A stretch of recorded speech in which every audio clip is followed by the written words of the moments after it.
autour de ces questions-là parce que questions yooyu ñun ñëpp ko bokk. ku Ousmane Sonko bokk. ñàkk bokk ci élection. gis nga changé wul dara. mooy le problème demeure. La correspondance du chef de l'État étant l'opposant le plus en vue à l'époque en 2012, correspondance datée du 1er février 2012 à Madame Navi Pillay, au commissaire des Nations Unies aux droits de l'homme. Nous venons par la présente lettre porter à votre attention les violations flagrantes des droits fondamentaux des Sénégalais. Droit de vote ci la bokk. N'est-ce pas? Les 30 et 31 janvier dernier, 5 personnes ont trouvé la mort et des dizaines d'autres ont été blessées par les forces de sécurité moom moo ko bind de à Podor et à Dakar lors de manifestations pacifiques contre la validation par le Conseil constitutionnel de la candidature illégitime d'Abdoulaye Wade. Et pourtant, à l'époque, le Conseil avait déjà validé ça. Deuxième paragraphe, Macky Sall enchaîne pour dire la violence d'État n'a qu'un seul but, 2 points, museler le peuple et en particulier la jeunesse face à la volonté du président sortant de briguer encore illégalement un 3e mandat.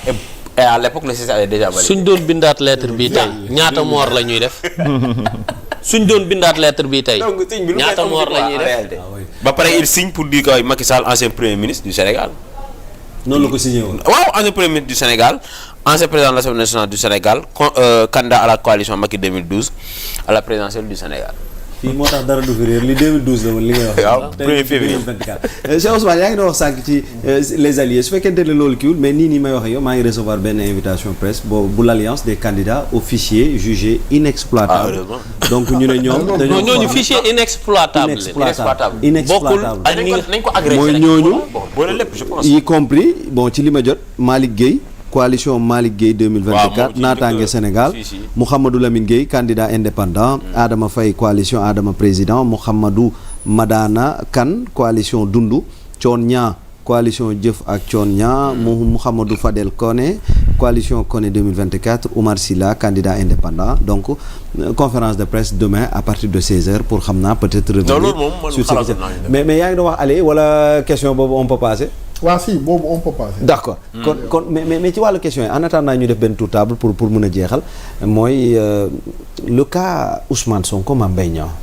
sulliwaat nañu ko demaat fi nga xamante ni mooy Cour suprême cette semaine finalement na mu jeexee mooy contrainte par corps bi rek moo fi jóge mais lépp dañu ko indiwaat maa ngi wax yaa ngi reetaan déjà laaj bi mooy lan moo ci position Pastef par rapport ak li tukkee ci mbir mi nga xam moo doxoon ci digganteem leaderam Sonko Ousmane ak kii di Mame Mbaye Niang. xam nga journaliste nga. waaw benn affaire bu simple rek laa lay ñaan. danga may ñaan. soo xëyee suba. incha allah. demal Cour suprême nga laajte ñaata dossier ñoo fa nekk. diffamation. non même pas diffamation maanaam dossier rek ñoo fa nekk di xaar pour ñu àtte ko.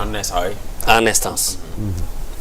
suñu demee ba nangoo jël dossier diffamation ci période mu concerné koo xamante ni candidat la ci période bu ñuy saytu candidat bàyyi fa ay nangami dossier ci ginnaaw yow ci jàngat lan nga mën a apprécier loolu. parce que traque de femme. je rappelle que am na benn dossier de diffamation boo xamante ni mu ngi ci 3e renvoi capitaine Touré ak Canard enchaîné dama juum dama waa Canard enchaîné Fall Canard enchaîné journal le plus crédible. non mu ngi dossier boobu. non c'est pas. dossier boobu mu ngi ci 3e renvoi xam nga kañ lañ ko enrôler pour jugement au mois de juin. non mais ma wax loo ko. non mois de juin laa la wax lañ ko enrôler pour jugement nañu compter. non pour wan la en fait li nga xam ni finalement mooy li ma wax quoi ki doon làqatu di sawlal mujjee gi rusatu ko def day tëdd ci néeg bi ximbali mu tooy xepp parce que finalement ci mbir Ousmane Sonko en fait désolé de le dire ainsi mais foofu lañ toll quoi. mooy amatuñu luñ ciy rus. ndax yow mënoo ñëw yow Cour suprême na mu toll ñaata dossier ñoo fa nekk moom laa lay wax toog di xaar depuis des années wala des mois. ñu bàyyi leen fa. seppi benn dossier. boo xamante ni ça concerne un candidat koo xamante ni il s'est déclaré candidat. ñu nekk ci période contrôle candidat mais nga waroon sax nekk tuuti. léegi dossier bi ma la wax ne la am na benn dossier diffamation juin lañ ko enrôler pour jugement dugg nañ janvier ba tey mënaguñ ko àtte dossier Ousmane Sonko on l'a enrôlé pour jugement le 2 janvier. moom dafa gaaw. déglul ñu ñëw renvoyé ko février 16 février pour jugement ñu ñëwaat renvoyé ko 16 mars pour jugement renvoyé ko 30 mars pour jugement délibéré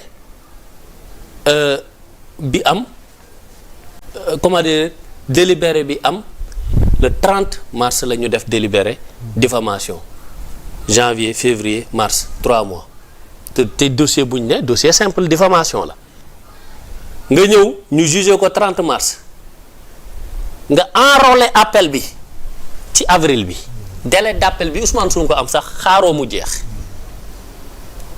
nga enrôlé ko avril je crois mai avril fin avril ou début mai nga def jugement en appel deuxième instance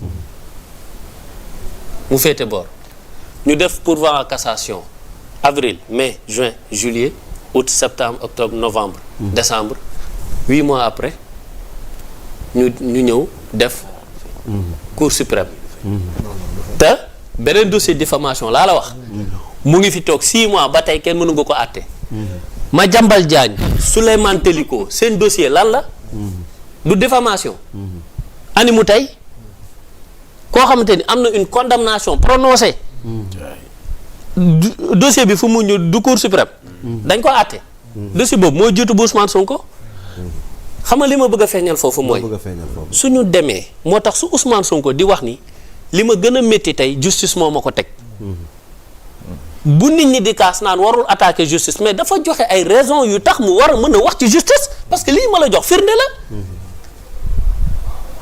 ay dossier diffamation atte guñ ko wala yenn ñu atte ñu ngi toog di xaar cour suprême bii moom la concerné kon lañ doon wax ci dossier bi que ni état moo laxacu ci dossier bi procureur jël dossier bi dugal ci charge yoo xamante ni mais attends c'est aberrant une diffamation 200 millions léegi nag xam nga li tax ñu andiwaat ko mooy dem nañ gis ni liñ leen jaayoon ci dossier contumace bi wóoratul dañ cee maanaam dossier bi lañ del wax jàpp ni dëgg la ab lubrifiant la maanaam téewuñ ci dara léegi nag pour wóoral entre guillemets rendi gi ñu bëgg a rendi Ousmane Sonko ñu ne nañu dugal dossier bi dans le circuit et ce qui est malheureux et dommage ce sont nos institutions yi nga xam ne dañ ne ñun dañ leen war a respecter ces institutions yi nga xam ne ñun boo leen ŋàññee sax doo fanaan sa kër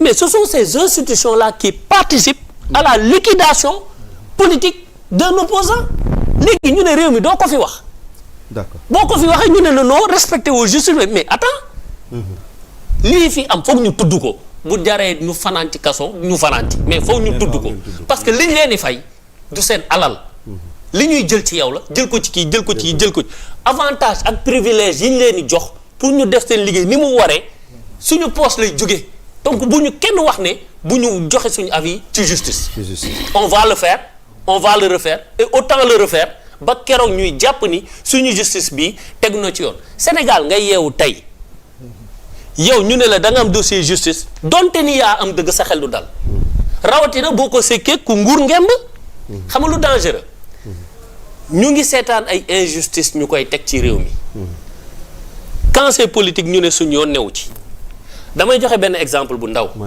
dafa am benn ku ma doon waxal mu ne non c'est-à-dire yéen homme politique yii da ngeen wax justice ma ne ko waa amul problème léegi ma ne ko kaa mi jox la exemple ma ne ko yow yàlla may na la teraanga bëri woo njaboot macha allah sa teraanga yi nga am mag nga xam nga ni tôt ou tard di nga dem sa teraanga ñoom nga ci yaakaar ñu téel la ko ma ne ko yow su fekkee ni yow mii di wax li suba sa doom yor sa teraanga hérité ko donn ko xëy suba la mu yor doomu Farba Ngom wala doomu ku nekk ci état bi soxla ko papam am fu mu toll ci réew mi ma ne ko mais est-ce que tu penses que c'est pas une menace pour tes enfants ñu nangu seen héritage mu ne xujju di ma xool ma ne ko noonu nañu wax te dëgg ma ne ko donc nag suñ dee wax justice xamal yow miy deful politique sax tu as intérêt à ce que ñu am justice bu tegu ci yoon donc ñun suñ dee wax ci justice ne bu Sénégalais jàpp ni affaire homme politique la. wala affaire passé. parce que ku am lu la métti ci diggante exécutif ak législatif fan nga koy jooyee. ji nga justice xam nga mooy lan ci kër bu ñu ko mënee méngal. ñaan ma ko yàlla di nga nekk ci kër di lakk bu lakk gi tàmbalee lan nga dégg ñuy wax dem leen fay disjoncteur bi.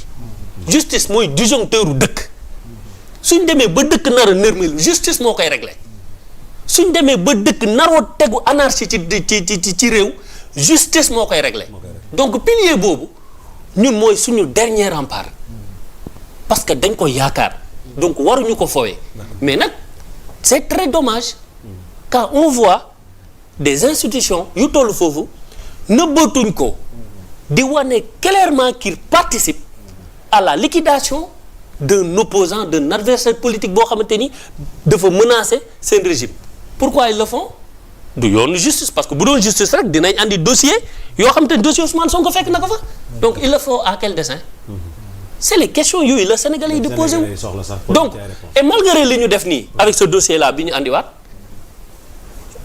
dindi nañ contrainte par corps parce que bon comme je dis ndax am na ñoo xamante ni amuñu courage ci li ñuy def dañuy jéem a seet nu ñu ko jéngalee nii rek joxe impression wu àtte nañ mais àtte wuñu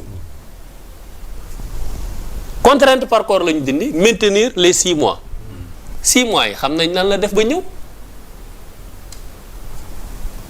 mais malgré tout ça Ousmane Sonko garde son éligibilité parce que su fekkee ni article L29 bi nga sukkandiku retiré terewu ko doon candidat parce que on a listé les infractions diffamation bokk ci wala ñu ne condamnation par sursis de plus de 6 mois plus de 6 mois ak 6 mois wute na et balaa nga ko doon xam nga jàkkaaroog malaaka mooti mu ne dañ ma sant que ni dañu war a jël ku am plus de 6 mois te yow nga am 6 mois boobaa billaahi di nga ràññeeg moom ne ko 6 mois laa am j'ai pas plus de 6 mois kon plus de 6 mois ak 6 mois du benn nga ñëw ci article L30 daf la delluwaat ci article L29 ci condamnation ñu ñu listé diffamation bokku fa li ci des mu ne la amende Ousmane Sonko laalu ñu ko amende donc ba tey jii avec ce dossier là il n'arrive pas comme je dis à se départager